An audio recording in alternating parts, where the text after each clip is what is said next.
संत केवल वेश वाले ही नहीं होते, गृहस्थ भी संत होते। अगर भगवत भक्ति है तो वो भी संत हैं, प्रेमी हैं तो वो भी संत हैं, उनकी भी सेवा करो। और सबकी सेवा होती थी। एक कोई गरीब महिला आई और उसने भोजन किया और चलते समय उसने कहा कि मेरे बेटे के लिए भी दे दो, मेरे बेटे का हिस्सा दे दो। तो महात्मा जो बांट रहे थे उन्होंने कहा कहाँ है तेरा बेटा? तो कपड़ा लेकर के लपेट करके आंचल में छिपाई थी और बोली इस बच्चे के नाम पर दे दो, एक हिस्सा इसका भी दे दो। महात्मा ने कहा झूठ बोलती हो, ये बच्चा नहीं है, तुम कपड़ा लपेट करके आई हो, तुमको आते मैंने देखा था। और खींच लिया, कपड़ा बाहर हो गया और डांट करके उस महिला को भगा दिया, नहीं दिया। जा करके किसी ने महाराज जी से शिकायत की और महाराज जी ने उस साधु को बुलाया। बोले वो महिला आई थी और तुमने उसको प्रसाद नहीं दिया। बोले महाराज वो कपड़े का बच्चा लपेट कर, कपड़ा लपेट कर कह रही थी इस बच्चे के नाम पे दे दो, असली बच्चा होता तो मैं दे देता, वो तो झूठ बोल रही थी। तो महाराज जी हंसने लगे। आज भी मुझे वो दृश्य याद है, अत्यंत वृद्ध थे महाराज जी। महाराज जी हंसने लगे और महाराज जी ने कहा बेटा बच्चा बनाना तो इन माताओं का काम है, चाहे कपड़े का बनावे चाहे चमड़े का बनावे, तुम तो देते रहो बस। यही उनके शब्द थे कि चाहे वो कपड़े का बनावे चाहे चमड़े का बनावे, बच्चा बनाना तो उनका काम है। और उसने अगर कह दिया तो तुम्हें दे देना चाहिए था। आज के बाद ऐसी हरकत मत करना, कोई भी आवे मांगे तो दे दे। ऐसी निष्ठा, इतनी सहनशीलता, इतनी उदारता, तब संतों की सेवा होती है। इस प्रकार रसिक मुरारी जी संतों की सेवा करते। एक दिन उनके बगीचे में संतों की जमात आई और संतों की जमात जब आई तो उन संतों की जमात में अनेक प्रकार के संत थे। आज भी अनेक प्रकार के संत होते हैं। बहुत से संत ऐसे होते महाराज जो कुछ थोड़ा नशा पत्ती भी कर लेते हैं, तो सबकी आदत होती। कुछ शौकीन महात्मा होते हैं, कुछ पान तमाकू भी खा लेते हैं, कुछ हुक्का इत्यादि भी पी लेते हैं, कोई भंग का गोला ही छान लेते हैं। ऐसे ये सब दुर्गुण है, इन दुर्गुणों से बचना चाहिए। लेकिन व्यक्ति की प्रवृत्ति जब नहीं छूटती है तो कभी कभी उसे उस अपनी प्रवृत्ति के कारण समाज में संकुचित होना पड़ता है, लज्जित होना पड़ता है। और ये आदत स्वभाव पड़ गया तो छूटता नहीं महाराज। व्यसन छूटता नहीं, बड़े मुश्किल से छूटता है। इसलिए व्यसन से दूर ही रहे तो अच्छा है। चाह करके भी व्यसन नहीं छूटता। तो ऐसे भी लोग होते हैं महात्माओं के समाज में। अक्सर लोग कहते हैं महाराज महात्मा होकर के भांग खा रहे थे, गांजा पी रहे थे। बोले जब महात्मा नहीं थे उसके पहले से उनके जीवन में वो व्यसन था, अब वो नहीं छूट रहा है तो बेचारे क्या करें। इतना तो हुआ कि और चीज तो छोड़ा। इसलिए वहां भी निंदा का भाव नहीं रखना चाहिए। अब संतों की जमात आई। संतों की जमात में अलग अलग प्रकार के महात्मा थे। उन महात्माओं में एक महात्मा हुक्का पीते थे और बाद में बस जमात रुकी थी। सब संत अपना अपना काम कर रहे थे। कोई माला फेर रहा था, कोई तिलक लगा रहा था, कोई अपने ठाकुर जी को स्नान करा रहा था, कोई महात्मा कुछ कर रहे थे। और वो महात्मा बोले वो अपना सब काम निपटा करके बैठ करके हुक्का की तैयारी में लगे थे और हुक्का का गुड़गुड़ करने जा रहे थे। और ज्यों ही उन्होंने एक बार अपने हुक्के को मुख में लगा करके थोड़ा एक कस ली, तब तक रसिक मुरारी जी संतों का दर्शन करने के लिए बाद में पहुंच गए। रसिक मुरारी जी महाराज जब संत आवे तो दर्शन करने के लिए स्वयं जाते थे। ये नहीं कि गद्दी लगा करके बैठे रहे। ये संत लोग आए हैं तो अब संत लोग प्रसाद पाएंगे तो हमारा दर्शन करने आएंगे हम महंत जी। महंत जी तो हो ठीक बात है, लेकिन महंत को सेवा करनी चाहिए। महंत कहते किसे हैं? हमारे पूज्य महाराज श्री कहते थे कि मेहनत करे महंत और बैठ के खाए संत। जो मेहनत करे वो महंत होता है। संतों की सेवा कैसे होगी? कहाँ से राशन आएगा, कहाँ से पानी आएगा, कहाँ से अमुक व्यवस्था होगी, इसके लिए जो रात दिन मेहनत करता वो महंत।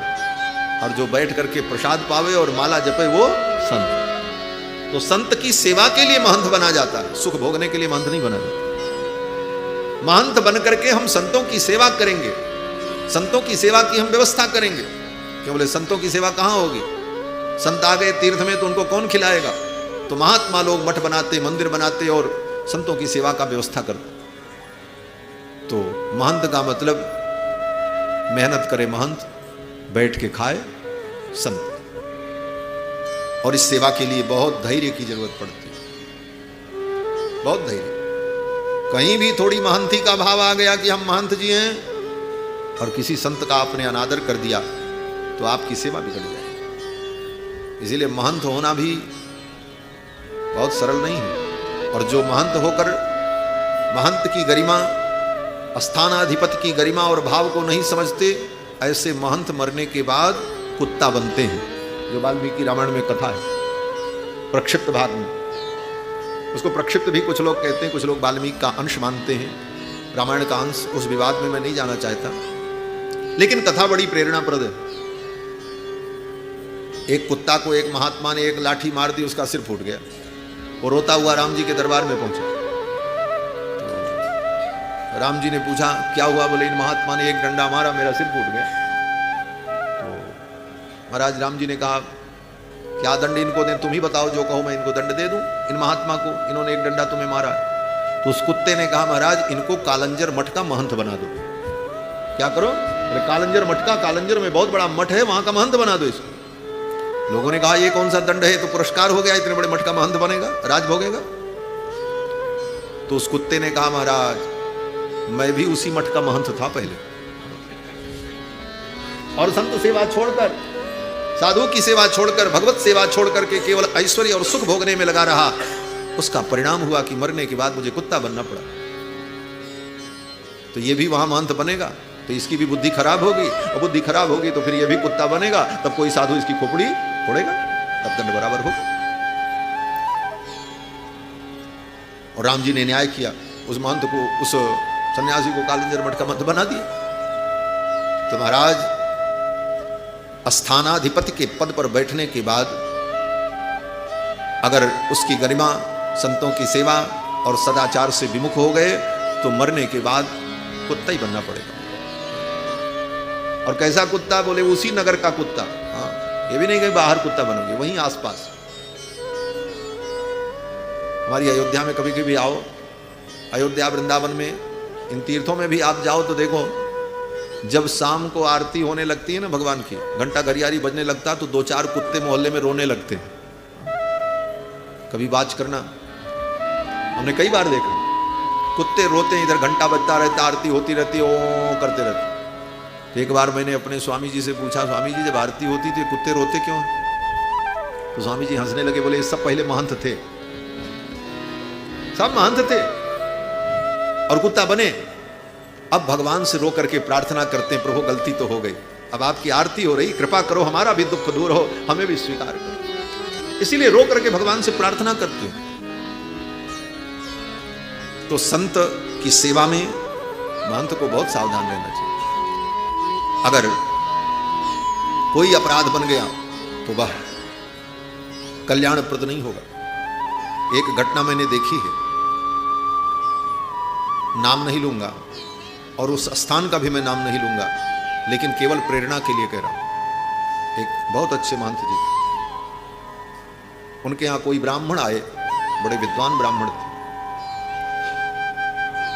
और वो भोजन करने बैठे। जब भोजन कर लिया तो अपनी पत्तल छोड़ करके उठ गए। तब तक महंत जी उधर से छड़ी लिए हुए आए, बोले पत्तल किसकी पड़ी है झूठी? लोगों ने कहा वो ब्राह्मण भोजन करके जा रहे हैं, उन्होंने छोड़ दिया। तो जा करके उन ब्राह्मण को डांट दिया, बोले तुम्हारी झूठी पत्तल कौन उठाएगा? इसको फेंक करके जाना चाहिए था, उठाओ अपनी पत्तल और फेंको।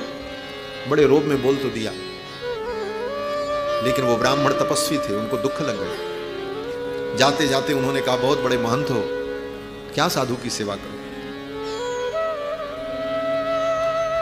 और शाप दे दिया मुझे।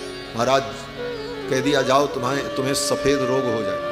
और उस महात्मा के ब्राह्मण के कहने के ही 10, 12, 15 दिन बीतते बीतते महंत जी के शरीर में वो सफेदी प्रारंभ हो गई, और देखते देखते पूरा सफेद हो गया, चरक रोग हो गया। बहुत औषधियां की, कोई लाभ नहीं। ये प्रत्यक्ष घटना। और जिनको ये रोग हुआ था मैंने उनका दर्शन भी किया। बाद में तो बड़े सरल हो गए, बड़े सरल चित्त, खूब सेवा परायण, परम भागवत। लेकिन ये जीवन में उनके घटना यादगार बन गई। श्री रसिक मुरारी जी जब संतों की जमात में दर्शन करने के लिए पहुंचे तो महात्मा अपने हुक्का को मुख में लगाए थे और एक बार कसली गुड़गुड़ किया, तब तक रसिक मुरारी जी उधर से आ गए। अब वो महात्मा बड़े लज्जित हुए ये रसिक मुरारी जी इतने बड़े महापुरुष हैं, गोसाई जी हैं, इनका पूरी दुनिया में नाम है, संतों की सेवा करते हैं। ये क्या कहेंगे कि महात्मा होकर के हुक्का पीता, तुरंत वो अपना हुक्का लपेट उपेट के ले गए, कहीं कोने में छिपा दिया। रसिक मुरारी जी ने देख लिया, महात्मा हुक्का पी रहा था, अपनी मस्ती में था। मेरे कारण महात्मा को संकोच हुआ और महात्मा के हृदय में पीड़ा हुई, मेरे कारण संकोच हुई, पीड़ा हुई। तो रसिक मुरारी जी ने उस महात्मा के संकोच को दूर करने के लिए, उस महात्मा के हृदय के पश्चात, सेवा केवल शरीर की नहीं होती, उसकी भावना की, उसकी चेतना की। इसके मन में पश्चाताप हो रहा है कि मैंने देख लिया, और उसको अपने कृत्य पर पश्चाताप हो रहा है। इस पश्चाताप को मैं कैसे दूर करूं? थोड़ी दूर आगे गए और आगे जाते ही रसिक मुरारी जी वहीं जमीन पर गिर पड़े, गिरने का नाटक किया और गिर पड़े और तड़पने का नाटक करने लगे। पेट में बहुत दर्द हो रहा, गैस बन गई, पेट में बहुत भयंकर दर्द हो रहा। संत महात्मा दौड़े दौड़े आ गए, सब आ गए। बोले महाराज क्या हो गया, क्या हो गया? बोले पेट में दर्द हो रहा, एक उपाय करो। बोले क्या उपाय? बोले अगर कोई महात्मा हुक्का पीते हो तो हुक्का ले आओ, हुक्का की एक कस ले लेंगे तो पेट ठीक हो जाए। वो महात्मा तो प्रसन्न हो गया, अरे हुक्का की कस लेने से इनकी गैस दूर हो जाएगी, पेट की वायु दूर हो जाएगी। महात्मा बोले हाँ महाराज हमारे पास है। बोले लाओ लाओ जल्दी लाओ। लेकर के वो महात्मा आए, और जब लेकर के आए तो कभी हुक्का तो पिया नहीं था रसिक मुरारी जी, लेकिन उस महात्मा के मन में संतोष उत्पन्न हो जाए, उसके मन में आत्मग्लानि न हो, इसलिए हुक्का को मुख में लगा करके एक बार दो बार खींचने का नाटक किया और फिर बोले अब राहत हो गई। महात्मा बड़ा प्रसन्न हुआ। महात्मा ने कहा आज मेरा हुक्का तो काम आ गया साधु की सेवा। इस प्रकार से अपने इस चरित्र के द्वारा उस महात्मा के संकोच को दूर किया रसिक मुरारी जी ने। बाग में समाज संत चले आप देवी वे को, देखत दुरायो जन हुक्का सोच पर्यो है। बाग में समाज संत चले आप देवी वे को, देखत दुरायो जन हुक्का सोच पर्यो है। बड़ो अपराध माने साधु सन्मान चाहे, भूमि तन बैठी कही देखो कहूँ करो है। बड़ो अपराध माने साधु सन्मान चाहे, भूमि तन बैठी कही देखो कहूँ करो है। बड़ो अपराध मान। श्री प्रियादास जी कहते हैं कि रसिक मुरारी जी ने यह अनुभव किया कि मुझसे बहुत बड़ा अपराध हो, मेरे कारण एक महात्मा को संकोच हो गया। बड़ो अपराध मानी साधु सन्मान चहे, घूमि तन बैठ कही देखो कहूं धर्यो है। घूम करके चक्कर खा करके गिर पड़े और कहा देखो कहीं हुक्का मिले तो लाओ, हुक्का मिले तो लाओ। जाए के सुनाई दास काहू के तमाकू पास। जाकर के किसी ने कहा भाई किसी के पास तमाकू का हुक्का हो तो दो। महाराज की तबीयत बिगड़ गई और फिर ये सब नाटक करके उस महात्मा के हृदय के संकोच को श्री रसिक मुरारी जी ने दूर किया। ऐसी संतों के प्रति निष्ठा। आगे की पंक्ति में श्री प्रियादास जी कहते हैं जाए के सुनाई, जाए के सुनाई दास काहू के तमाकू पास, सुनी के हुलास बड़ो आगे आई करो है। जाई के सुनाई दास काहू के तमाकू पास, सुनी के हुलास बड़ो आगे आई करो है। झूठ ही उसास भरी साचे प्रेम पाए लिए, किए मन भाए ऐसे शंका दूर हरो है। झूठ ही उसास भरी साचे प्रेम पाए लिए, किए मन भाए ऐसे शंका दुख हरो है। झूठ ही उसास भरी। प्रियादास जी कहते हैं कि श्री देव मुरारी जी ने, श्री रसिक मुरारी जी ने झूठे ही उसास भरी साचे प्रेम पाए लियो। हुक्का पीने का झूठा नाटक करके एक संत के सच्चे प्रेम को पा लिया। संत आपसे प्रेम करने लग जाएं, संतों के हृदय में आपके प्रति प्रेम का भाव उमड़ पड़े, यह जीवन की बहुत बड़ी उपलब्धि है। प्रियादास जी कहते हैं कि झूठे ही उसास भरी साच प्रेम पाए लिए किए मन भाई ऐसे शंका दुख हरी। झूठे ही उसास भरी साच प्रेम पाए लिए किए मन भाई ऐसे शंका दुख हरी। ये चरित्र श्री रसिक मुरारी जी का। आगे प्रियादास जी एक अद्भुत चरित्र का वर्णन करते हैं। कहते हैं कि इनके गुरुजी श्री श्यामानंद दास जी महाराज धरेंद्रा गांव में, जहां पर उनकी बहुत बड़ी खेती थी, बहुत कुछ आश्रम में था, वहां से अन्न आता था और संतों की सेवा होती थी। संजोग से उस गांव में जब नया नवाब हुआ, वहां का जो जमींदार था, छोटा मोटा राजा ही था, वो बड़ा दुष्ट था, नास्तिक था। उसने क्या किया, बोले ये जमीन किसकी है? बोले ये जमीन सब बाबा जी की है, मठ की है, इससे जो अन्न उत्पन्न होता है वो संतों की सेवा में जाता है। तो राजा ने कहा आज से ये सब नहीं जाएगा, बंद करो।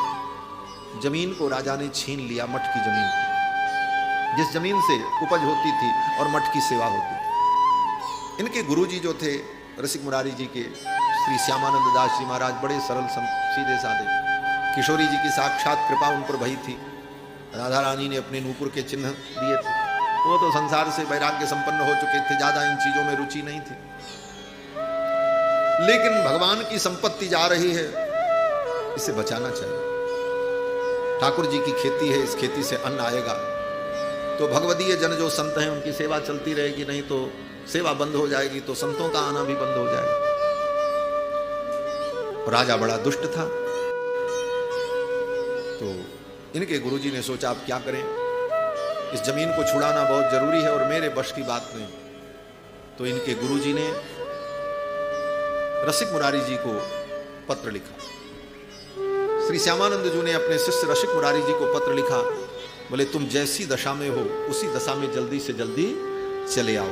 उपजत अन्न गांव आवे साधु सेवा ठाव। उपजत अन्न गांव आवे साधु सेवा ठाव। नयो ने प्रदुष्ट आए गांव गांव कियो है। उपजत अन्न गांव आवे साधु सेवा ठाव। नयो ने प्रदुष्ट आए गांव गांव कियो है। प्रियादास जी कहते हैं नया राजा जो आया, ये तो कांव कांव करता था कौए के समान। ग्राम सुजपत करो करो ले विचारे आप। श्यामानंद जी मुरारी पत्र लिख दियो है। ग्राम सुजपत करो करो ले विचारे आप। श्यामानंद जी मुरारी पत्र लिख दियो है। ये नया राजा जो हुआ, इसने सारी संपत्ति पुनः जब्त कर ली। बोले अभी राजा की संपत्ति। तब श्यामानंद जी ने श्री रसिक मुरारी जी को पत्र लिखा और पत्र में लिखा, जैसे हो जिस भांति हो उसी प्रकार तुम जल्दी से जल्दी यहाँ चले आओ। जाही भांति हो ताही भांति उठे आओ। यहाँ आए हाथ बांधी करे अच्छे हो न लियो है। जाही भांति हो ताही भांति उठे आओ। यहाँ आए हाथ बांधी करे अच्छे हो न लियो है। पत्र पहुंचा। पत्र पढ़ करके रसिक मुरारी जी ने देखा, गुरुजी ने आज्ञा करी है जाही भांति हो, जिस स्थिति में तुम हो ताही भांति उठी आओ।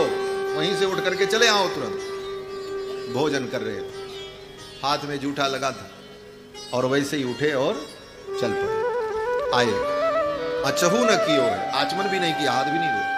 और आए तो हाथ पीछे करके साष्टांग किया। अब आगे साष्टांग करते तो हाथ में जूठा लगा था, गुरुजी का चरण छू जाता, जूठे का स्पर्श होता। तो एक हाथ आगे किया और एक पीछे करके साष्टांग किया महाराज। पाछे साष्टांग करी करी निवेदन। सो भोजन में कही चली आयो भी जोइयो है। पाछे साष्टांग करी करी निवेदन। सो भोजन में कही चली आयो भी जोइयो है। हाथ पीछे करके जब साष्टांग किया तो गुरुजी ने कहा, अरे ये कैसा साष्टांग है? साष्टांग का मतलब साष्टांग प्रणाम जो कहते हैं ना, साष्टांग का मतलब सहितेन अष्ट अंगेन। 8 अंगों के सहित प्रणाम जब होता है तब वो साष्टांग प्रणाम होता है। हाथ, पैर, पेट, छाती, नासिका, मस्तक सब जमीन पर सीधे, तब साष्टांग प्रणाम। गुरुजी ने कहा ये कौन सी प्रणाम की पद्धति है, एक हाथ आगे एक पाद पीछे। तब उठ करके रसिक मुरारी जी ने कहा, गुरुदेव आपकी आज्ञा वही थी कि जैसे हो उसी प्रकार चले आओ। आपकी आज्ञा सिरोधार्य करके दास जैसे था उसी प्रकार उठ करके चला आया। फिर तो गुरुजी ने आज्ञा दी, पहला काम करो, जाओ जाकर के पहले हाथ धो करके आओ। तब गए हैं, जाकर के हाथ धोया और आचमन किया और पानी पिया। तब गुरुजी के पास आकर के सामने बैठे। आज्ञा पाए अजियोले दे पठाए वही थोरे। आज्ञा पाए अजियोले दे पठाए वही थोरे। दुष्ट सिर मोरे जहाँ आप आए हैं। दुष्ट सिर मोरे जहाँ आप आए हैं। गुरुजी ने सारी बात बताई कि भगवान की संपत्ति खेत को राजा ने छीन लिया है, अब कोई उपाय करो, क्या करें। तो रसिक मुरारी जी ने कहा ठीक है, मैं वहां जाऊंगा और जाकर के राजा को समझाऊंगा कि ये भगवान की संपत्ति तुम मत छीनो, ये पाप है। तो रसिक मुरारी जी के और इनके गुरु जी के कई ऐसे शिष्य थे जो राजा के दरबार में कर्मचारी थे। कोई मुनीम था, कोई सेवक था, कोई किसी पद पर था। उन शिष्यों को पता चला कि गुरुदेव भगवान आए हैं, तो दर्शन करने सब आए। रसिक मुरारी जी ने कहा, ये तुम्हारा राजा तो बड़ा दुष्ट है। दुष्ट ही नहीं है, दुष्ट सिरमौर है, और इसने भगवान की संपत्ति छीन ली। उस राजा को मैं समझाऊंगा, उसे उपदेश करूंगा। तो जो सेवक थे राजा के और रसिक मुरारी जी के शिष्य थे, उन सब ने कहा, गुरुदेव आपका वहां जाना ठीक नहीं है। वो राजा बड़ा अन्यायी है, और अगर आपका अपमान करेगा तो हम लोगों को सहन नहीं होगा। आप तो मत जाओ, हम लोग ही कोई उपाय करते हैं, समझाते हैं, कोई युक्ति निकालते हैं। राजा के जो मुत्सद्दी लोग थे, उसके जो अधीन लोग थे, उन सब ने यही सलाह दी रसिक मुरारी जी को। मिले मोत सदी से आई के सुनाई बात। मिले मोत सदी से आई के सुनाई बात। जाओ उठी प्राते यह गीत जैसे गाए हैं। जाओ उठी प्राते यह गीत जैसे गाए। हमारी पठावे काम करी समझावे सब। हमारी पठावे काम करी समझावे सब। मन में ना आवे जानी डर पाए। मन में ना आवे जानी डर पाए। मन में ना आवे जानी डर पाए। अब तो सेवकों ने, शिष्यों ने कहा, महाराज आपका जाना ठीक नहीं है, हम लोग ही जाकर के राजा को समझाएंगे और कोई उपाय करेंगे। रसिक मुरारी जी समझ गए कि इन मेरे शिष्यों के हृदय में भय व्याप्त है, राजा की दुष्टता से भयभीत हैं, इसलिए ऐसा बोल रहे हैं। फिर तो वो शिष्य लोग 2-3 दिन गुरुजी की सेवा में थे। 2-3 दिन बाद जब गुरुजी की सेवा से निवृत्त होकर के फिर अपने अपने कार्य में राजा के दरबार में पहुंचे, तो उस दुष्ट नवाब ने पूछा, कहाँ थे 3 दिन से? बिना बताए गायब थे आप लोग, कर्मचारी लोग, कैसे व्यवस्था चलेगी? तो उन सेवकों ने कहा, महाराज हमारे गुरुदेव भगवान आए हैं, उन्हीं का दर्शन करने हम लोग गए थे, और बड़े सिद्धकोटि के संत हैं। तो नवाब तो मलेच्छ ही था, उसने कहा, ये सिद्धकोटि के क्या होते हैं, क्या करते हैं वो? अरे बोले, वो बड़े अद्भुत संत हैं, उनकी कृपा से क्या संभव नहीं। बोले, अच्छा वो कुछ करामात भी करते हैं? बोले, वो तो कुछ भी करामात कर सकते हैं। अब वो तो राजा था, उसको करामात देखने की इच्छा थी। आजकल के साधारण लोग संतों को यही समझते हैं, ये कुछ करामात करें, चमत्कार कोई नमस्कार। उनकी भावना, उनकी भक्ति, उनका ज्ञान, उनकी तपस्या कितनी उत्कृष्ट कोटि की है, इस पर ध्यान नहीं जाता।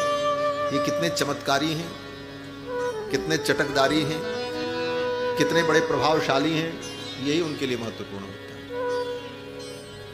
है। और सच्चे संत की पहचान इसीलिए जीवन में नहीं हो पाती। सच्चा संत एक श्री स्वामी राजेश्वरानंद जी का बड़ा सुंदर पद है, देख लिया संसार मैंने देख लिया। उस पद की एक पंक्ति में उन्होंने कहा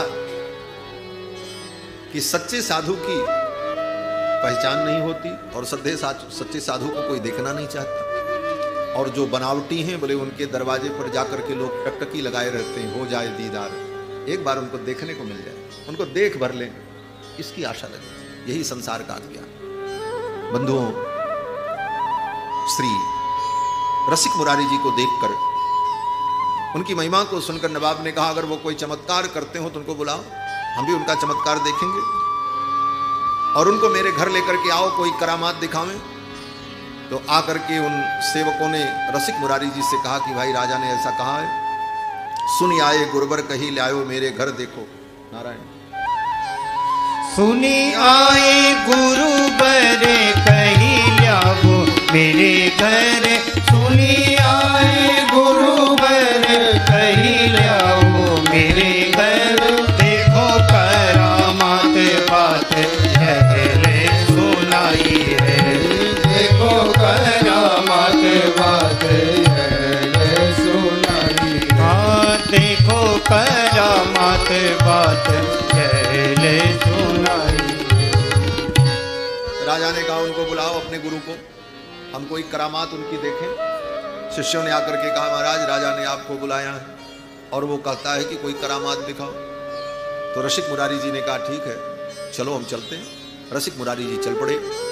तब तक राजा के गजशाला में एक पागल हाथी था, बड़ा मतवाला था।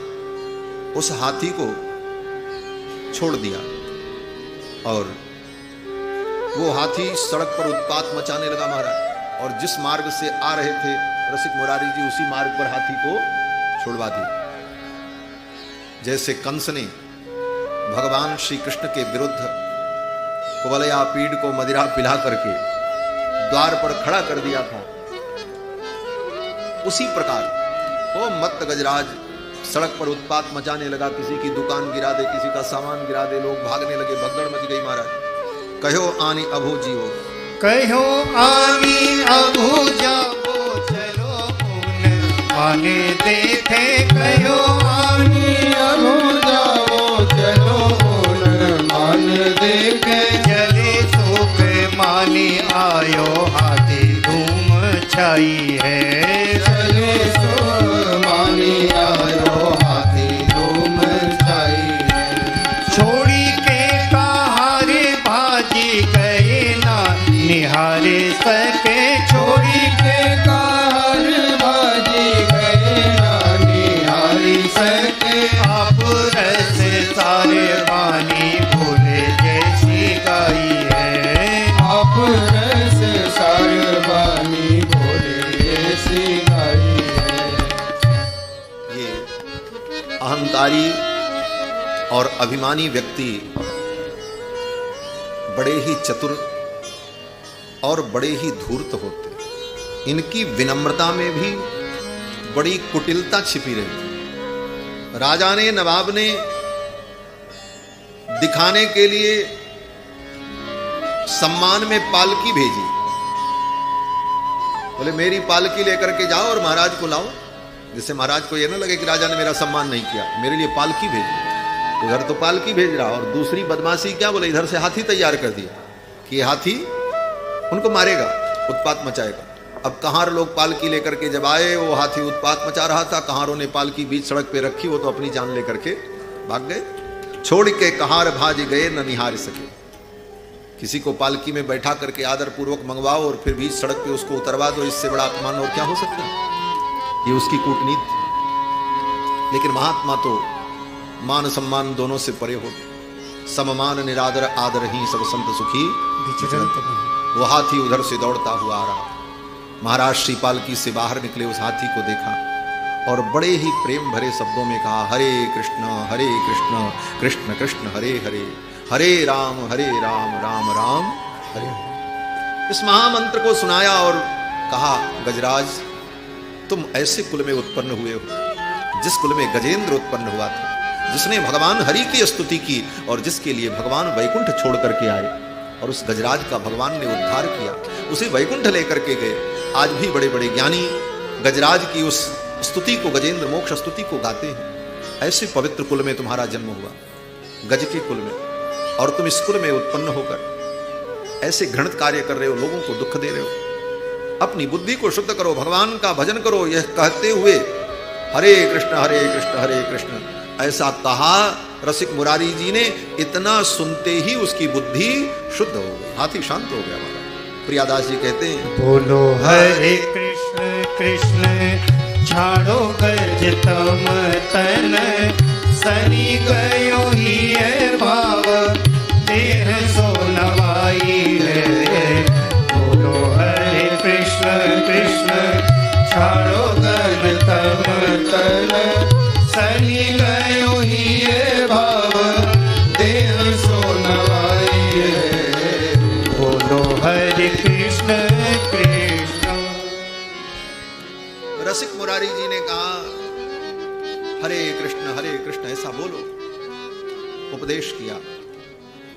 उस उपदेश को गजराज ने ग्रहण कर लिया, उसकी बुद्धि उसी समय शुद्ध हो गई और उस गजराज ने जमीन पर बैठकर अपने दोनों पांव को फैलाकर अपनी सूंड को जमीन पर ऐसे सीधा रख करके रसिक मुरारी जी को साष्टांग प्रणाम किया।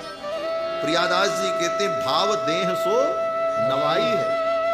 साष्टांग प्रणाम के भाव से अपने देह को जमीन पर गजराज ने फैला दिया और साष्टांग प्रणाम किया। गजराज की बुद्धि शुद्ध हो। इसी भाव का स्मरण करते हुए नाभादास जी कहते हैं, रसिक मुरारी उदार अति मत्त गजहि उपदेश दे। मत्त गजराज को उपदेश देकर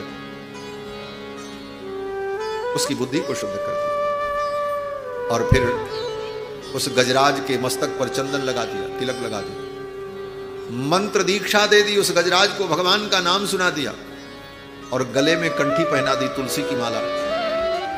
प्रियादास जी कहते हैं, वह दृगनीर देखी, वह दृगनीर देखी हुई गयो अधीर आप, कृपा कर सीधे कियो दियो भक्ति भाव है। वह दृगनीर देखी हुई गयो अधीर आप, कृपा कर सीधे कियो दियो भक्ति भाव है। बाहे में सुनायो नाम, वह दृगनीर देखी। अब तो रसिक मुरारी जी ने देखा कि उस गजराज की आंखों से आंसू बहने लगे, रोने लगा बेचारा। फिर तो बड़ी दया आई। फिर तो रसिक मुरारी जी ने उस गजराज के सन्निकट जाकर, मानो वो मंत्र लेने के लिए, नाम सुनने के लिए पहले से तैयार था। अगर वो गजराज खड़ा रहता तो रसिक मुरारी जी उसके कानों में मंत्र का उपदेश कैसे करते। इसलिए मानो वो इसीलिए बैठ गया कि मेरे कानों में राम नाम का उपदेश कर दे। कान में सुनायो नाम, कान में जाकर के नाम सुनाया प्रियादास जी ने। कान में सुनायो नाम, नाम दे गोपाल दास, माल पहिराई करे प्रकटो प्रभाव।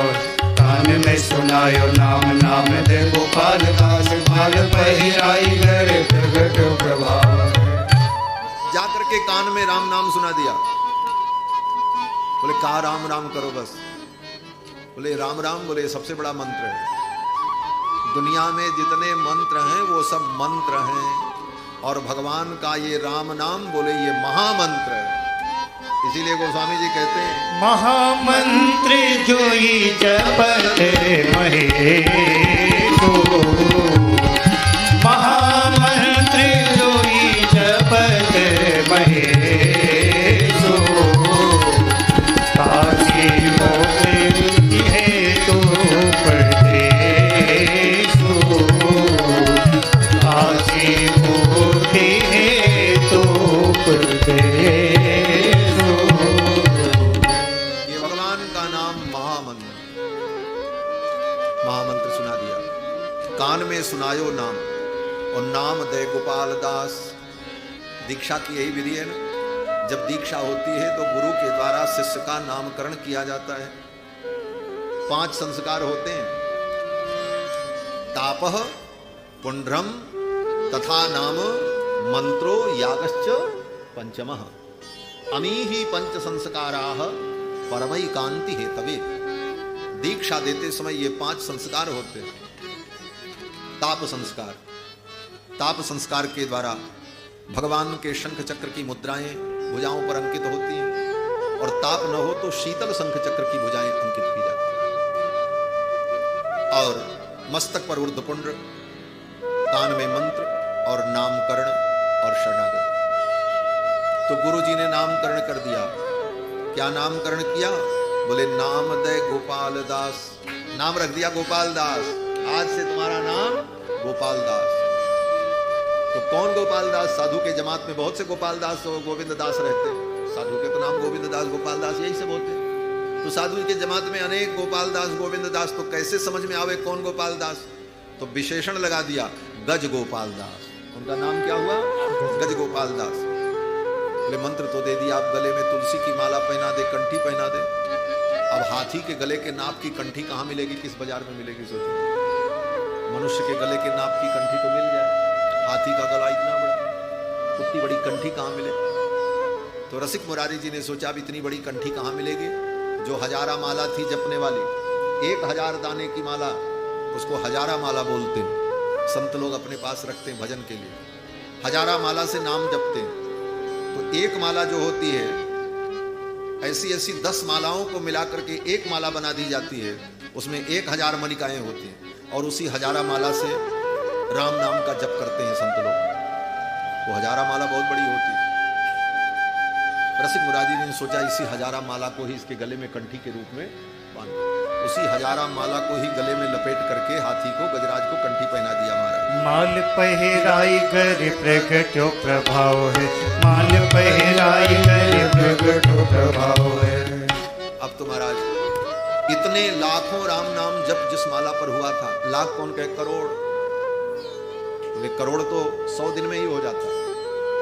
कितने महात्मा 1 लाख राम नाम जप नित नियम से करते हैं। आज भी लोग कहते हैं महाराज कितना जपे? अरे जितना जपो अच्छा है, खूब जपो। जपात सिद्धिर, जपात सिद्धिर, जपात सिद्धिर वरानने। जितना जप करोगे उतनी ही सिद्धि प्राप्त करोगे। हमारे पूज्य महाराज श्री थे, श्री राम वर्णाश्रम के पूज्य महाराज श्री अनंत श्री विभूषित साकेतवासी श्री जयरामदास जी महाराज, जिनका 3 साल पहले परम पद हुआ। महाराज श्री 1 लाख राम नाम जप रोज नित्य नियम से करते थे। आपने तो दर्शन भी किया, आपने भी दर्शन किया। महाराज श्री का नित्य नियम था 1 लाख राम नाम जप। हाँ। और बड़ी नियम से सवेरे उठ जाएं, 4 बजे उठ करके हाथ पैर धो करके बिस्तर पे बैठ करके नाम जप शुरू कर दो, बिना नहाए धोए। भगवान का नाम जपने के लिए नहाने धोने की भी जरूरत नहीं। जहां रहो जैसे रहो, नाम जप तो सदा होता है। फिर सवेरे उनका जप शुरू हो 4 बजे, 1-1.5 घंटे तक जप करें। फिर उठ करके नित्य नियम से निवृत्त होकर फिर गाय की गौशाला में चले जाते। फिर गौशाला से होकर के 8:30-9 बजे तक आकर के फिर माला लेकर के बैठे तो 11 बजे तक लगातार 2 घंटे मंत्र का राम नाम जप करते उसी हजारा माला से। और फिर प्रसाद पा करके विश्राम करें 12 बजे। 2 बजे उठ करके 2 बजे से 4 बजे तक फिर माला का जप करें, राम नाम जप। फिर 4 बजे गौशाला जाकर के 1 घंटे 2 घंटे वहां रहकर गऊ की सेवा देख करके फिर लौट करके आवें। और उसके बाद फिर माला लेकर के 7 बजे से बैठ जाएं तो 9 बजे तक मंत्र का जप, राम नाम जप।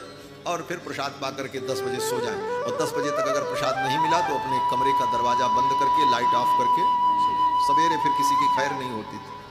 क्यों? बोले रसोई में देर क्यों हुआ? ऐसी निष्ठा, नित्य 1 लाख राम नाम का जप। और जिस दिन उनका शरीर छूटना था, बड़ी अद्भुत घटना हुई। ये सब भक्तमाल है महाराज। भक्तों का चरित्र ही तो भक्तमाल है। जितने भक्तों का चरित्र इसमें लिखा है उतना ही भक्तमाल नहीं। भक्तमाल तो अनंत है, क्योंकि ये भक्तों की माला भगवान के गले में पहनाई जाती है। और भगवान अनंत है, इसलिए उनके गले की माला भी अनंत है। इसका कोई अंत नहीं। भगवान अनंत है, भगवान के भक्त भी अनंत हैं, और भगवान की कथा भी अनंत है, भक्तों का चरित्र भी अनंत। ये सब भक्तमाल है। कोरोना जब प्रारंभ हुआ उसके पहले 2020 में 6 मार्च को, 3 मार्च को मैं कथा करके शुकताल से अयोध्या पहुंचा। श्री प्रखर जी महाराज का कार्यक्रम था शुकताल में, और उसी समय कोरोना शुरू हुआ था। शुरुआत थी और मैं आश्रम में 3 तारीख को पहुंचा। आप कहोगे वृत्रासुर और भगवान का भक्त? बोले हाँ जी, भगवान की भक्ति में सबको अधिकार है। सर्वे प्रपत्ते अधिकारिणो मथा। भगवत पाद श्री रामानंदाचार्य भगवान कहते हैं कि सर्वे प्रपत्ते अधिकारिणो मता, समस्त जीव प्रपत्ति के अधिकारी। कर्म में सबका अधिकार नहीं है, कर्म में केवल ब्राह्मण क्षत्रिय वैश्य 3 वर्ण का अधिकार। ज्ञान में बोले कर्म के द्वारा जिसका अंतःकरण शुद्ध होगा उसी को ज्ञान में भी अधिकार है, तो ज्ञान में भी सबका अधिकार नहीं बना। बोले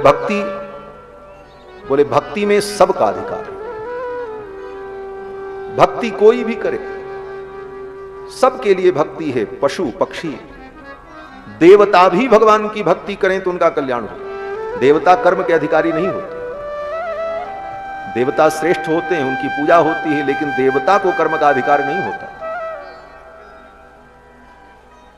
यज्ञ कर्म है, यज्ञ करने से पुण्य की प्राप्ति होती है, लेकिन यज्ञ करने का अधिकार देवता को नहीं है। क्यों? बोले देवता जब यज्ञ करेंगे तो किस देवता को आहुति देंगे? प्रश्न यह खड़ा होगा। शास्त्र कहता है कि जब यज्ञ करो तो पहली आहुति किसको दो? बोले अग्नि को। इंद्राय स्वाहा, अग्नये स्वाहा, सोमाय स्वाहा, सूर्याय स्वाहा। तो सूर्य भगवान यज्ञ करेंगे तो कौन से सूर्य को आहुति देंगे? इंद्र यज्ञ करेंगे तो किस इंद्र को आहुति देंगे? तो वो कर्म के यज्ञ के भोक्ता हैं, यज्ञ के कर्ता नहीं हो सकते। इसलिए देवताओं को कर्म का अधिकार नहीं। भक्ति का अधिकार देवताओं को भी। कोई देवता भगवान की भक्ति करे तो भगवान उस पर भी कृपा करते हैं। तो भगवान की भक्ति में सबका अधिकार है, प्राणी मात्र का अधिकार। इसीलिए देवताओं में सबसे प्रथम और सबसे बड़े देवता कौन है? बोले ब्रह्मा जी, उन्हीं से सारी सृष्टि हुई। और ब्रह्मा जी, बोले ब्रह्मा जी भी भगवान के भक्त हैं। भक्तों की सूची जब बताई यमराज ने तो सबसे पहले उन्हीं का नाम लिया। स्वयंभूर नारद शंभु कुमारक कपिलो मनु प्रहलादो जनको भीष्मो बलिर्वैयासिकिर्वयम्।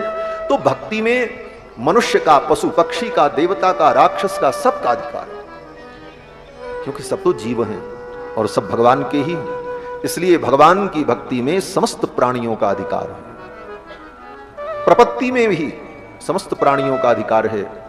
तो ये वृत्रासुर भगवान का परम भक्त असुर था और बड़ा विलक्षण भक्त हुआ वृत्रासुर।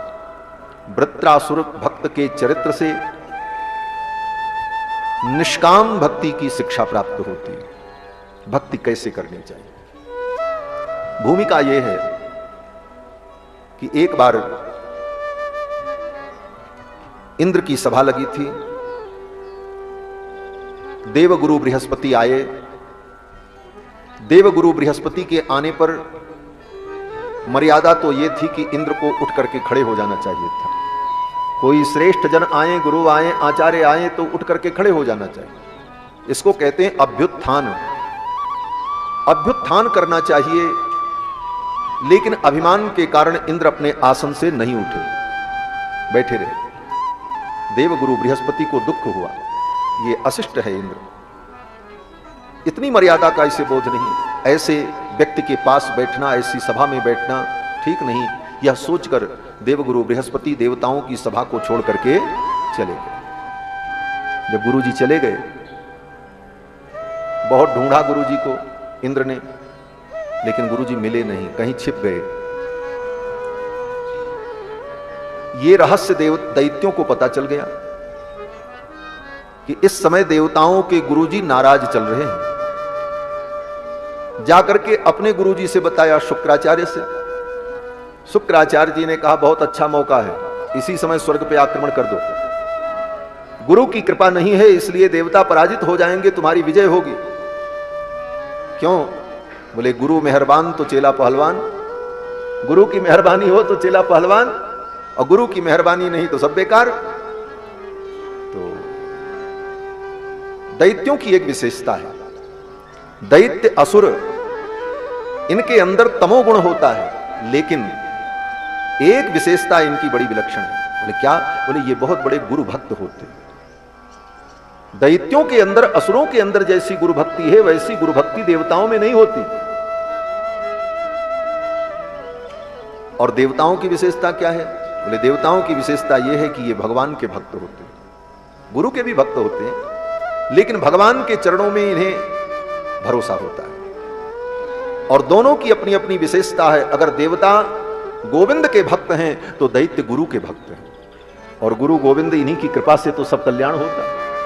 इसीलिए कभी देवता जीत जाते, कभी दैत्य जीत जाते, और ये संघर्ष चलता रहता है। दैत्यों के गुरु शुक्राचार्य जी ने कहा इसी समय स्वर्ग पर आक्रमण कर दो, स्वर्ग की सत्ता मिल जाए। दैत्यों ने, असुरों ने स्वर्ग पर आक्रमण किया और स्वर्ग को जीत लिया। स्वर्ग को जीत लिया, और जब स्वर्ग को जीत लिया तो अब देवराज इंद्र बड़े दुखी हुए, स्वर्ग की सत्ता चली गई। सत्ता का सुख एक बार भोग लेने के बाद व्यक्ति उस सुख के बिना रह नहीं पाता है। फिर उस सुख को पाने के लिए वो कितने छल छद्म करता है, इसका कोई ठिकाना नहीं। जब सत्ता चली गई तो इंद्र बड़े दुखी हुए, बोले अब क्या करें। ब्रह्मा जी के पास गए। ब्रह्मा जी ने कहा एक काम करो, कहीं से गुरु जी को ढूंढ करके लाओ और गुरु जी का आशीर्वाद प्राप्त करो। इंद्र ने कहा बहुत ढूंढा, गुरु जी मिले नहीं, क्या करें, कोई दूसरा विकल्प। ब्रह्मा जी ने कहा दूसरा विकल्प यही है कि ब्राह्मण सबका गुरु होता है, ब्राह्मणो नितराम गुरु हो। मनु जी महाराज कहते हैं ब्राह्मणो जायमानो ही पृथिव्याम अधिजायते। ब्राह्मण जन्म लेते ही वह संपूर्ण पृथ्वी का गुरु होता है। अगर वो आचरण संपन्न है तो उसका गुरुत्व जागृत हो जाता है, और अगर वो आचरणहीन है तो उसका गुरुत्व तिरोहित हो जाता है। तो किसी योग्य ब्राह्मण को ला करके गुरु की गद्दी पर बैठा करके और उनकी पूजा करके उनका आशीर्वाद प्राप्त करो, गुरु की कृपा प्राप्त हो जाएगी तो स्वर्ग प्राप्त हो जाएगा। इंद्र ने ब्रह्मा जी की बात मानी। त्वष्ट्रा महर्षि के पुत्र, त्वष्ट्रा नाम के एक महर्षि थे, उनके पुत्र विश्वरूप बड़े विद्वान थे। उनके 3 सिर था। उन्हीं विश्वरूप को अपना गुरु बनाया और ला करके गुरु गद्दी पर बैठाया, उनकी पूजा की। विश्वरूप जी ने कृपा की और उन्होंने इंद्र को नारायण कवच का उपदेश किया और कहा इस कवच को पाठ करके युद्ध करने जाओ, इस कवच का पाठ करके युद्ध करने जाओ, विजय की प्राप्ति होगी। और त्वष्टा महर्षि के पुत्र विश्वरूप के कहने पर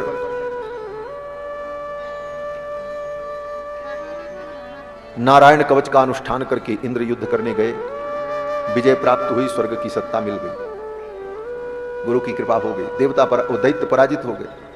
लेकिन स्वभाव जो होता है वो बदलता नहीं। स्वभावो दुरतिक्रम, स्वभाव जो होता है वो दुर्तिक्रम होता है, वो बदलता नहीं। उसे पता चलेगा कि हमसे गलती हुई, ऐसा नहीं होना चाहिए था, लेकिन अगर स्वभाव में है तो फिर वैसे काम करता है। इंद्र का स्वभाव वही रजोगुणी स्वभाव। एक दिन फिर ऐसी ही घटना हो गई। हुआ ये कि विश्वरूप जी महाराज यज्ञ कर रहे थे और यज्ञ करते समय जब उन्होंने आहुति दी तो देवताओं को आहुति देते हुए साथ में असुरों को भी आहुति दी। इंद्र को पता चला, इंद्र नाराज हो गए। खाते हमारा है, गुरुजी हमारे हैं, और मंत्र पढ़ करके आहुति दे करके दैत्यों का बल बढ़ाते हैं, हमारे दुश्मनों को बढ़ा रहे हैं। इंद्र को क्रोध आ गया। लेकिन विश्वरूप जी की यह गलती नहीं थी। कारण बोले वेद का विधान है, जब यज्ञ होता है तो असुरों को भी आहुति देनी पड़ती है। आज भी यज्ञ होता है तो बहुत से यज्ञ होते हैं जिनमें असुरों को आहुति देनी पड़ती है, नियम है, और उनकी भी पूजा होती है। अब जैसे कोई यज्ञ करेगा तो कुबेर की पूजा तो करेगा ही, कुबेर को आहुति देगा। कुबेर कौन है? असुर ही तो है। यहां उनकी मंदिर में पूजा भी तो होती है। बद्रीनाथ भगवान के बगल में बैठे रहते हैं कुबेर जी, वो असुर है, रावण के भाई हैं। तो हम लोग नया घर बनाते हैं तो नया घर बनाने के बाद वास्तु शांति करते हैं। तो वास्तु शांति में जो वास्तु की पूजा करते हैं वो वास्तु कौन है? असुर है। वास्तोस्पते प्रतिजानी ह्यस्मान स्वावेशो अनमीवो भवानः यत्वे महे प्रतितन्नो जुखस्व सन्नो भवति पदे संचतुष्पदे। मंत्र पढ़ करके वास्तु की जब पूजा करते हैं तो वास्तु क्या है? बोले असुर है। क्षेत्रपाल की पूजा करते हैं, क्षेत्रपाल कौन है? असुर है।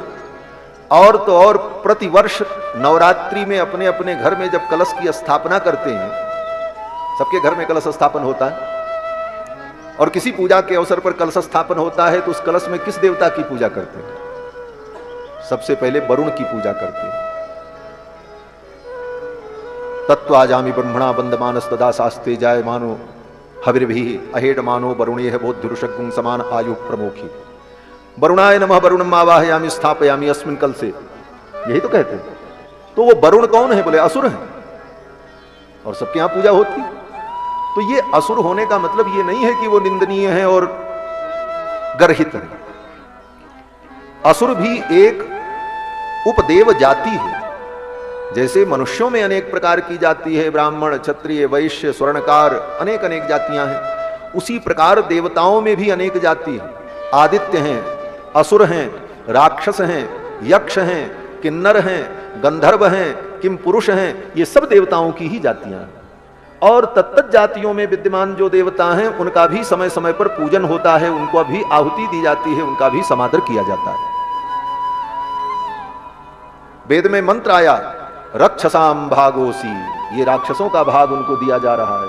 यही सनातन धर्म है। सनातन धर्म संपूर्ण सृष्टि में परमात्मा को देखते हुए सबके सुख की कामना करता है। सर्वे भवन्तु सुखिनः सर्वे सन्तु निरामयाः सर्वे भद्राणि पश्यन्तु मा कश्चित् दुःख भाग् भवेत्। ये सनातन धर्म। तो विश्वरूप जी ने भी आहुति दी। इंद्र को ये बात बुरी लग गई और इतना क्रोध आया इंद्र को कि इंद्र ने अपना शस्त्र उठाया और विश्वरूप का वध कर दिया। पहले वाले गुरुजी का तो केवल अनादर किया था, दूसरे वाले गुरुजी की तो हत्या ही कर डाली, मार डाला। क्रोध बड़ा विचित्र दुर्गुण है। अगर विवेक का नियंत्रण न हो तो क्रोध कुछ भी करा सकता है।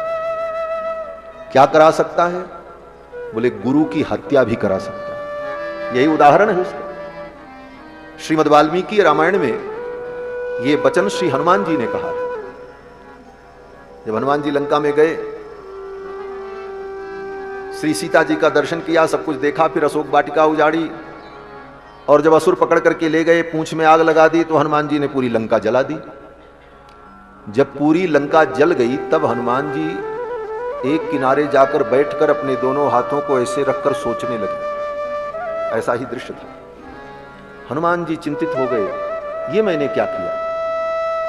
पूरी लंका में आग लगा दी बिना सोचे समझे, और पूरी लंका जल गई, तो इसी लंका में तो सीता भी जल गई होंगी, जिनको देखने के लिए, जिनको ढूंढने के लिए हम आए थे। हमने तो बहुत बड़ी गलती कर दी। बड़ा पश्चाताप हुआ हनुमान जी को, और हनुमान जी कहने लगे कि क्रुद्ध हन्यात् गुरुनपि।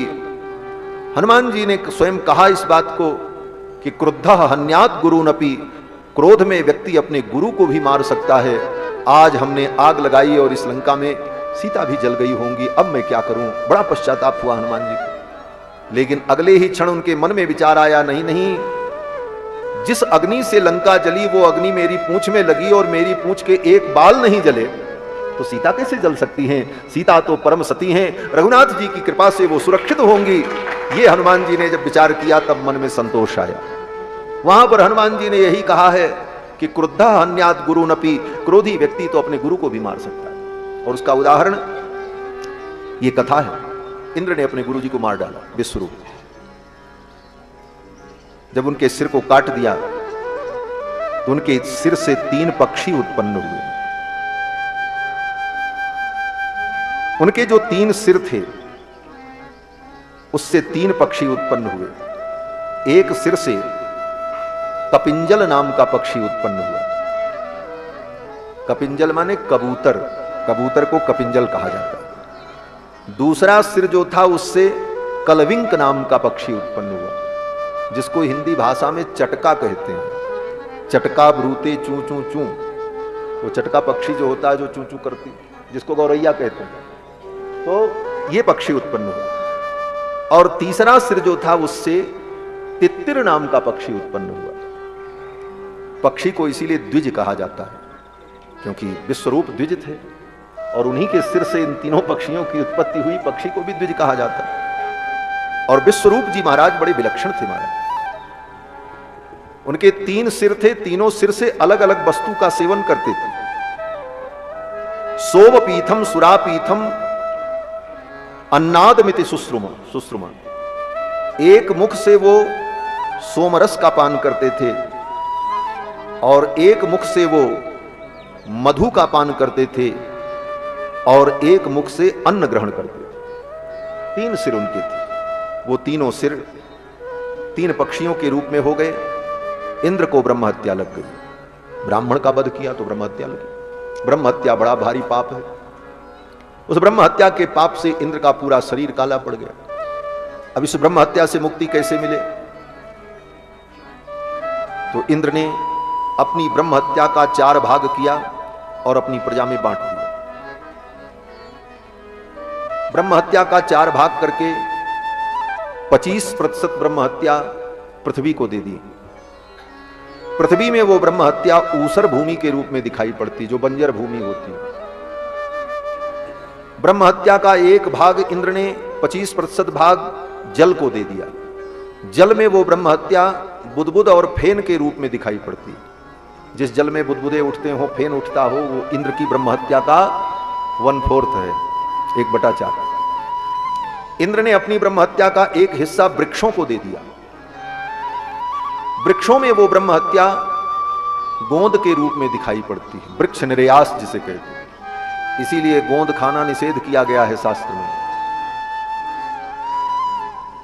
और लोग गोंद का लड्डू बड़े प्रेम से खाते हैं। बरजयेत वृक्ष निर्यासान, स्मृति कहती है वृक्ष का निर्यास माने वृक्ष के काट देने पर जो उससे रस निकलता है, उस रस का त्याग करना चाहिए। बरजयेत वृक्ष निर्यासान। लेकिन उसमें एक समाधान यह है कि 2 चीजों के लिए यह नियम लागू नहीं होता। किसके लिए? बोले हिंगुलम गुग्गुलम बिना। हींग और गुग्गुल, हींग भी वृक्ष निर्यास ही है, वृक्ष से ही तो निकलता है हींग, जो दाल में सब्जी में प्रयोग करते हैं। और गुग्गुल जो देवताओं की पूजा में प्रयोग होता, औषधि में प्रयोग होता है। तो स्मृतिकार कहते हैं कि बरजयेत वृक्ष निर्यासान हिंगुलम गुग्गुलम बिना। हींग और गुग्गुल को छोड़कर बाकी जितने वृक्ष निर्यास हैं उनको ग्रहण नहीं करना चाहिए। इसीलिए ताड़ी पीना निषेध है। ताड़ के पेड़ को काट देते हैं, उसमें से रस निकलता है। खजूर के पेड़ को छील देते हैं, उसमें से रस निकलता है। बर्तन में उसको बटोर लेते हैं, फिर लोग पीते हैं। बंगाल इत्यादि में, बिहार में बहुत जगहों पर होता, आपके यहां उड़ीसा में भी होता है, हाँ बता रहे हैं। तो वृक्ष से निकलने के कारण, वो वृक्ष निर्यास होने के कारण, ब्रह्म हत्या का अंश होने के कारण निषेध है। इसीलिए ताड़ी पीना पाप माना गया है। इंद्र ने अपनी ब्रह्म हत्या का 1 भाग जल को दिया, 1 भाग पृथ्वी को दिया। पृथ्वी में जो दिया ब्रह्म हत्या वो ऊसर भूमि के रूप में होती। इसीलिए ऊसर भूमि में, बंजर भूमि में यज्ञ नहीं किया जाता, घर नहीं बनाया जाता। बंजर भूमि की जो मट्टी होती है उससे बर्तन तक नहीं धुला जाता। क्यों? बोले उसमें इंद्र की ब्रह्म हत्या का अंश विद्यमान है। पुराने जमाने में बंजर भूमि में रेह निकलती थी। रेह जानते हैं? नई पीढ़ी के लोग नहीं जानते होंगे। बंजर भूमि में एक सफेद रंग की मट्टी दिखती है, वो खारी होती है। उस मिट्टी से कपड़ा धुला जाए तो कपड़ा साफ हो जाता है। तो पुराने जमाने में धोबी लोग उसी रेह से कपड़े धुलते थे, क्योंकि साबुन सर्फ तो होता नहीं था। तो बंजर भूमि में उत्पन्न होने वाली रेह से कपड़ा धुलते थे। और बंजर भूमि की वो रेह इंद्र की ब्रह्म हत्या का 25% भाग है। इसलिए धोबी के धुले हुए कपड़े को पहन करके पूजा करना निषेध किया गया शास्त्र। धोबी के द्वारा धुले हुए कपड़ों को पहन करके पूजा करना, यज्ञानुष्ठान करने का निषेध किया गया था। तो इस प्रकार इंद्र ने अपनी ब्रह्म हत्या का 3 भाग करके, 1 जल को, 1 धरती को और 1 वृक्ष को दिया। और चौथा भाग इंद्र ने स्त्रियों को दे दिया। स्त्रियों में वह ब्रह्म हत्या रजो धर्म के रूप में, मासिक धर्म के रूप में प्रकट होती है। इसीलिए शास्त्र ने कहा कि 5 दिनों तक वह किसी का स्पर्श न करें और एकांतवास करें। इस प्रकार से इंद्र ने अपनी ब्रह्म हत्या का 4 विभाग करके प्रजा में बांट दिया। इंद्र ब्रह्म हत्या से मुक्त हो गए। और इधर त्वष्ट्रा महर्षि को जब पता चला कि मेरे पुत्र को विश्वरूप को इंद्र ने मार डाला, त्वष्ट्रा महर्षि को बड़ा दुख हुआ। उन्होंने यज्ञ किया और यज्ञ में संकल्प किया कि यज्ञ से ऐसा पुरुष प्रकट हो जो इंद्र को मार डाले। हमारे बेटे को इंद्र ने मारा। त्वष्ट्रा महर्षि ने यज्ञ किया और आहुति प्रदान की, मंत्र पढ़ा, इंद्र शत्रोर विवर्धस्व, इंद्र के शत्रु का संवर्धन। आहुति प्रदान की, यज्ञ कुंड से एक भयानक असुर उत्पन्न हुआ, उसी का नाम वृत्रासुर हुआ है। ये वृत्रासुर यज्ञ कुंड से उत्पन्न हुआ था। त्वष्ट्रा महर्षि ने मंत्र पढ़ करके आहुति दी, वृत्रासुर उत्पन्न हुआ। वृत्रासुर बड़ा पराक्रमी था। एक एक मुहूर्त में वो 4 योजन बढ़ता था। सारा ब्रह्मांड भयभीत हो गया कि ये तो सारी दुनिया को छाप लेगा, जो इतनी शीघ्रता से बढ़ रहा है। लेकिन उस वृत्रासुर का जब युद्ध हुआ इंद्र से, तो इंद्र ने वृत्रासुर को मार डाला। त्वष्ट्रा महर्षि ने संकल्प किया था ऐसा पुत्र उत्पन्न हो जो इंद्र को मार दे, लेकिन इंद्र को वो मार नहीं पाया। इंद्र ने ही वृत्रासुर को मार दिया। क्यों? तो इसका समाधान किया कि जब त्वष्ट्रा महर्षि यज्ञ कर रहे थे, तो जब मंत्र पढ़ा उन्होंने, तो मंत्र पढ़ते समय एक स्वर अशुद्ध हो गया, और एक स्वर अशुद्ध होने के कारण मंत्र का अर्थ बदल गया। शब्द था इंद्र शत्रु। अब इंद्र शत्रु शब्द का 2 अर्थ होता है। एक अर्थ यह होता है इंद्र शत्रु यस्य, इंद्र है शत्रु जिसके, और दूसरा अर्थ होता है इंद्रस्य शत्रु, इंद्र शत्रु जो इंद्र का शत्रु है। तो 2 अर्थ हुआ। शब्द वही रहेगा इंद्र शत्रु, लेकिन अर्थ होगा इंद्र का शत्रु और इंद्र है शत्रु जिसके। दोनों अर्थ, 2 प्रकार के समास होंगे। लेकिन इसका निर्णय कैसे होगा कि कहां पर कौन सा अर्थ ग्रहण किया गया? तो स्वर के भेद से, उदात्त अनुदात्त स्वरित 3 प्रकार के स्वर होते हैं। उच्चारण करते समय कौन से स्वर का उच्चारण हुआ, उस आधार पर अर्थ तय किया जाएगा। यह व्याकरण है हमारा। और अगर वो स्वर का उच्चारण गलत हो जाए तो अर्थ दूसरा हो जाएगा। अंतोदात्त उच्चारण करने के जगह पर अंत में अनुदात्त का उच्चारण हो गया त्वष्ट्रा महर्षि से। अर्थ क्या हो गया? बोले इंद्र शत्रु जस्य, इंद्र है शत्रु जिसका, अर्थात इंद्र के द्वारा जो मारा जाए, यह अर्थ हो गया। इसी कारण से इस एक स्वर की अशुद्धि के कारण जो संकल्प किया था त्वष्ट्रा महर्षि ने, वो संकल्प पूरा नहीं हुआ। इंद्र ने वृत्रासुर को मार दिया। वृत्रासुर इंद्र को नहीं मार पाए। यह कर्मकांड की सूक्ष्मता है। इस विषय को लेकर महर्षि पतंजलि ने अपने महाभाष्य में लिखा कि स्वरतो वर्णतो मिथ्या प्रयुक्तो नतमर्थमाह सवाग वज्रो जजमानम हिनस्ति यथेंद्र शत्रु स्वरतो पराधात। एक स्वर के अपराध के कारण इंद्र शत्रु वृत्रासुर मारा गया। इसलिए मंत्र के उच्चारण में स्वर की शुद्धि होनी चाहिए, और स्वर अगर अशुद्ध हुआ तो मंत्र का परिणाम उल्टा हो जाता है। इसीलिए जिन जिन मंत्रों से पूजा अनुष्ठान का विधान किया जाता है, उन मंत्रों को पहले ब्राह्मण गुरुकुल में रहकर गुरु के चरणों में बैठकर 12 वर्ष तक एक एक मंत्र को ठीक ठीक पढ़ते हैं, और पढ़ने के बाद जब योग्यता हो जाए तब वो अनुष्ठान और कर्मकांड कराने जाते हैं। अब पढ़ने एक दिन नहीं गए गुरु के चरण में, बाजार से किताब लेकर के चले आए रुद्राष्टाध्यायी और ग्रह शांति, और सुन करके इधर उधर से उल्टा पुल्टा मंत्र याद कर लिया और पूजा करा रहे हैं। इसीलिए पूजा का कोई फल प्राप्त नहीं होता, सफलता नहीं मिलती। कारण मंत्र की अशुद्धि, वाक्य की अशुद्धि, संकल्प की अशुद्धि, स्वर की अशुद्धि, इन अशुद्धियों के कारण वो कर्मकांड जो फल मिलना चाहिए वो फल नहीं दे पाता। तो जजमान को क्या लगता है, बोले महाराज इतना किए थे लेकिन हमारा काम नहीं बना। यजमान की श्रद्धा बिगड़ जाती है। इसलिए ये ब्राह्मणों के लिए उपदेश है कि ब्राह्मणों को अगर कर्मकांड में प्रवृत्त होना है तो पहले विधि पूर्वक कर्मकांड के नियमों को, मंत्रों को जाकर के पढ़ना चाहिए, एक एक उच्चारण को सीखना चाहिए।